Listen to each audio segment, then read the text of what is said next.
Hey, this is Harry. I'm going to talk a little bit about my experience as an introvert dating and what I've learned, what I think would be useful actions to do, and what is going on in the current dating climate. First of all, I'll say this. I dislike the dating apps, and I think my best advice for men about my age who are pretty introverted,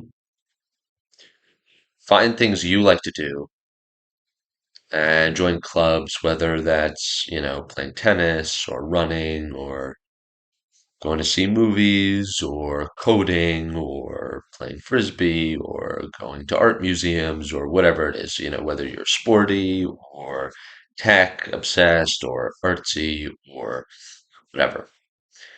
I think the women who you meet who already share that common interest with you, who like doing something you like doing, that is the only way that I've been able to approach people in a non-awkward way. I hate the kind of setup scenario, like blind dates or the speed dating or whatever, where everybody knows you're there to meet somebody else. I don't react well to that.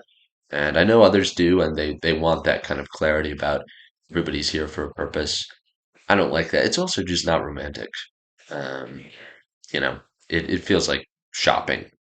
It feels like going to a store with a bunch of mannequins and judging them on how they look and what they say, and all this criteria. And I don't personally like that. I do think there is a lot of talk about going back to church or going to like square dances or more traditional, the way that, Laura Ingalls Wilder met her husband in the Little House books or, Alonzo Wilder or something. The more traditional, structured ways that are set up by like the grandparents or passed down, but in a religious or social tradition. I think that that could be a good idea. I don't object to that. I'm not going to church right now, but I'm definitely interested in that. It can be a little challenging though, um, because it's such a different culture. If you went to like a public high school and you're just on social media or whatever, and you've decided it's a pretty empty life, the kind of urban, cosmopolitan, 21st century, millennial, Gen Z life, and you want something more traditional, it can be difficult to kind of merge back into that world. And that's a concern I have. But I do think that's really helpful if you have some structured place where you know, you know that somebody has these deep values in common with you. You see them at church every week. You just get a sense that they are dependable.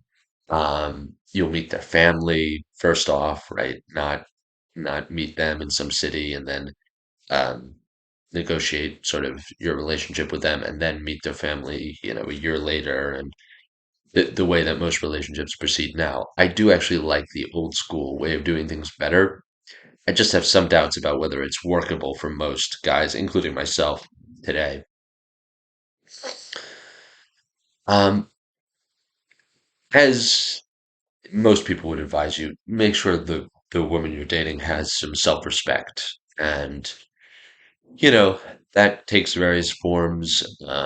Obviously, there are all these jokes online about like she doesn't have a tattoo, she doesn't have like a nose piercing, she doesn't have blue hair, she doesn't you know, performatively talk about left-wing politics and celebrate abortion and so on and stuff like that. And I agree with all of that. Those are not just red flags. Those are like you you should not be with this person. There's somebody who is not only not particularly feminine, but just aggressively heading in the wrong direction of what our society needs and what you would need as a partner in life, right? I mean, they're just in a kind of cult of rebellion against their very body itself and against the institution of marriage and nature and so on.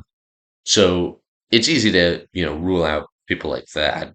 There are a lot of people who are sort of in between that and the trad girl. There are a lot of people who are sort of trying to appear edgy and cool and liberal and feminist, If the right guy came along, though, they would be like completely traditional. I think those people are totally, fine options. I think getting to know them is obviously the only way to understand where they're coming from. But going back to the self-respect thing, I mean, that requires not only being happy in your own body, your own skin, with your gender, and so on.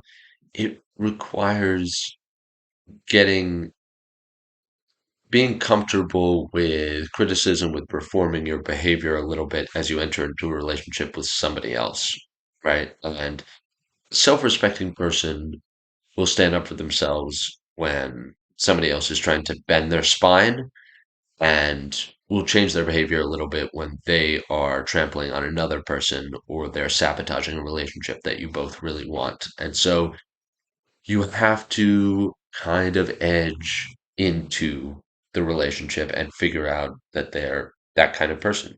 They're self-respecting, that they're not crazy narcissists who will just blame everything on you and never adjust their behavior.